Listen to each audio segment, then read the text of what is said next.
antara pasukannya Nabi Sulaiman burung hudhud. Dan Nabi Sulaiman setiap hari selalu memeriksa pasukannya. Dari jin, dari manusia, dari hewan-hewan. Pas Nabi Sulaiman cek-cek ada satu burung hudhud hilang. Nggak ada nih. Maka Allah ceritakan dalam Al-Quran itu. وَتَفَقَّدَ الطَّيْرِ. Maka Sulaiman pun kehilangan burung itu. Baru dia bilang, مَا لِلَا عَلَى الْهُدْهُدَ أَمْ كَانَ مِنَ الْغَائِبِينَ. Kenapa saya nggak lihat burung hudhud? Kenapa dia termasuk orang yang tidak ada? Maka semua pasukan Nabi Sulaiman tidak ada yang tahu kemana burung hudhud ini. Gitu kan? Terus Nabi Sulaiman marah pada saat itu. Kalau dia datang nanti, dia harus membawa alasan yang benar. Kenapa dia tidak ada? Kenapa dia tidak hadir pada saat saya absen? Atau kalau tidak, saya akan siksa dia dengan siksaan yang menyakitkan. Gitu. Maka datanglah burung hudhud, lalu Allah ceritakan. Nabi Sulaiman tanya, kenapa kau nggak ada? Dia bilang, saya telah pergi ke satu negeri. Rupanya sebagian athar menyebutkan burung hudhud ini ketemu sama hudhud yang lain, gitu kan? Burung yang lain yang kebetulan beda wilayah sama Nabi Sulaiman. Nabi Sulaiman AS tinggal di Palestina, di negeri Syam. Ada burung hudhud yang datang dari negeri Yaman lewat. Seperti kalau kita manusia ketemu sama satu orang, ngobrol, terus kita diajak ke kampungnya dia atau kotanya dia. Rupanya burung hudhudnya Nabi Sulaiman ini diajak oleh burung hudhud yang dari Yaman untuk ke sana. Mereka berbicara, dan ini semua perlu diketahui ya, semua makhluk Allah selain manusia dan jin itu beriman pada Allah. Burung-burung, semut, serangga ini semua tahu Tuhannya. Ya. Manusia sama jin saja, dan manusia jin juga ini cuma pembangkang-pembangkang saja yang tidak beriman. Yang jelas burung hudhud ini rupanya diajak oleh temannya hudhud yang lain menceritakan di negeri saya itu. Ya, mereka saling tanya dari mana, terus kemudian yang dari Yaman mengatakan, oh kalau di negeri saya ada seorang ratu perempuan yang berkuasa yang cerita Balkis, gitu kan? Maka akhirnya pergilah dia ke sana, dia heran melihat kerajaan Balkis yang luas segala macam, dan akhirnya dikumpulkanlah informasi, dia pulang. Waktu dia pulang, Nabi Sulaiman tanya, kamu dari mana? Diceritakan dalam surah An-Naml, maka dia pun mengatakan, Ji'tuka min saba'in binaba'in yakin. Aku datang dari negeri Sabak membawa informasi yang pasti. Ya, sesungguhnya di sana ada seorang wanita yang berkuasa. Kemudian dia sangat dipatuhi oleh kaumnya dan mereka menyembah matahari selain Allah.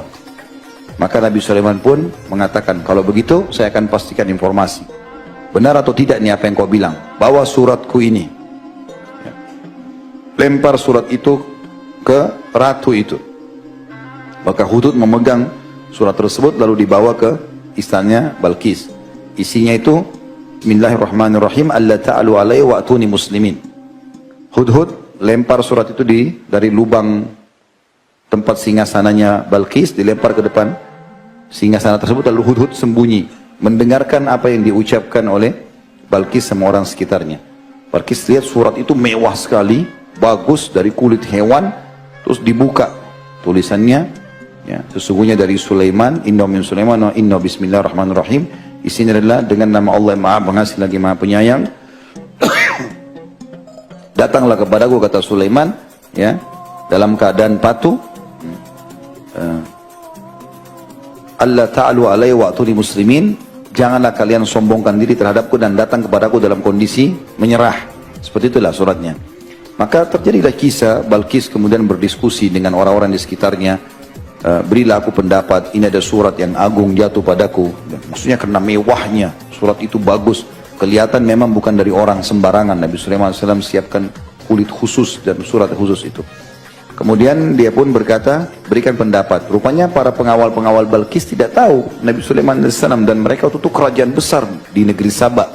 Sabak ini negeri Yaman. Allah juga berikan nama dalam Al-Quran surah nomor 34. Sabak, ya, tentang negeri Yaman ini. Dan sangat makmur dan besar kerajaan mereka pada saat itu.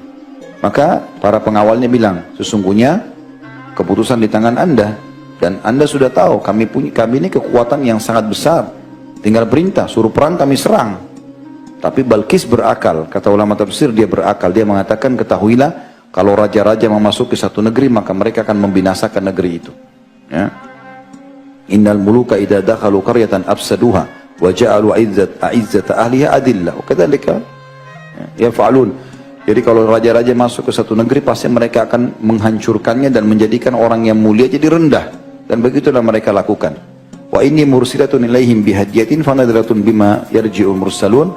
Dan aku akan coba kirimkan hadiah kepada mereka. Kita lihat bagaimana responnya. Rupanya Balqis mengambil peti-peti emas, isinya emas-emas yang banyak yang dianggap oleh penduduk Yaman paling mahal. Ya, kemudian disuruhlah bawa itu ke Nabi Sulaiman alaihissalam. Dibawa juga dengan orang-orang yang pengawal-pengawal yang berotot, yang badannya besar, datang ke sana untuk menunjukkan kekayaan Balqis dan juga kekuatan militernya.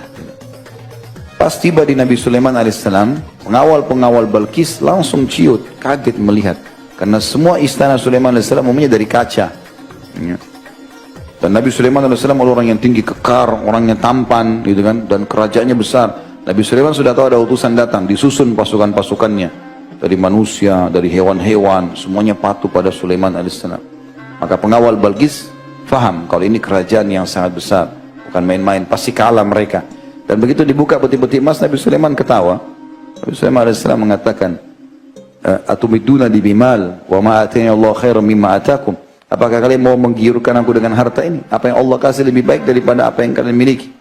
Pulang sekarang, bilang sama ratumu, aku akan datangkan pasukan yang tidak akan pernah bisa dikalahkan.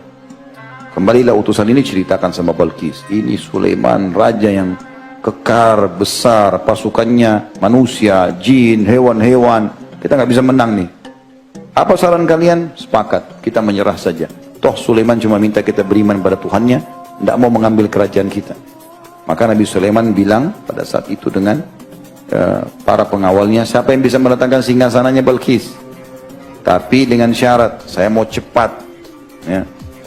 Lalu berkata Ifrit dari jin, ini kekuatan jin yang paling besar, atau yang dianggap paling kuat dalam jin, saya bisa datangkan wahai Nabiullah, sebelum anda berdiri dari tempat duduk anda. Duduk ini berdiri sudah ada. Dan saya sangat kuat dan terpercaya. Qawiyun amin. Artinya saya kuat bisa datangkan itu seketika dan memikulnya. Serta amin artinya kata ulama tafsir, saya tidak akan ambil permatanya satupun. Karena singgasana Balqis penuh dengan permata. Karena orang kaya. Gitu kan? Dan Balqis kalau duduk tengah-tengah seperti ya makhluk yang kecil di tengah sebuah besar. Karena besarnya singgasananya.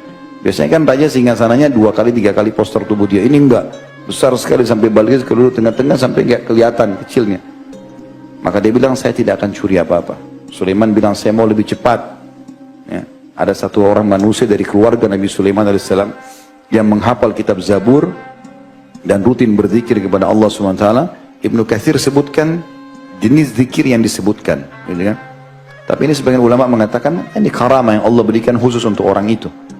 Dia bilang, ya Nabi Allah, saya bisa datangkan sebelum matamu berkedip. Kita lagi buka gini, kedip begini sudah ada. Lebih cepat dari jin tadi. Maka Sulaiman SAW mengatakan, datangkan. Begitu Nabi Sulaiman mau kedipin mata, sudah ada depannya singgasana. Maka Nabi Sulaiman mengatakan, sungguhnya ini nikmat Allah yang Allah ingin mengujiku, apakah aku bersyukur atau tidak. Lalu Nabi Sulaiman bilang, siapa yang bisa mengubah singgasananya Balqis ini? Ubah. Mau saya ubah tuh, permata ini pindahin ke sini, permata ini pindahin ke sini. Ubah. Tapi masih kelihatan kalau mirip dengan dia punya. Untuk menguji nanti Balqis. Karena sampai berita ke Sulaiman alaihissalam kalau Balqis adalah ratu yang pintar dan cerdas. Kemudian tunggulah, Allah sudah berikan firman kalau Balqis akan datang dengan pasukannya datang. Itu datang ke istananya, kaget Balqis dan semua pengawal-pengawalnya. Tidak ada istana semewah itu di zaman itu. Semuanya kaca segala macam. Dan salah satu ciri istana Nabi Sulaiman alaihissalam, di bawah lantai kaca itu ada air yang mengalir. Maka begitu masuk, yang paling pertama Nabi Sulaiman uji Balqis.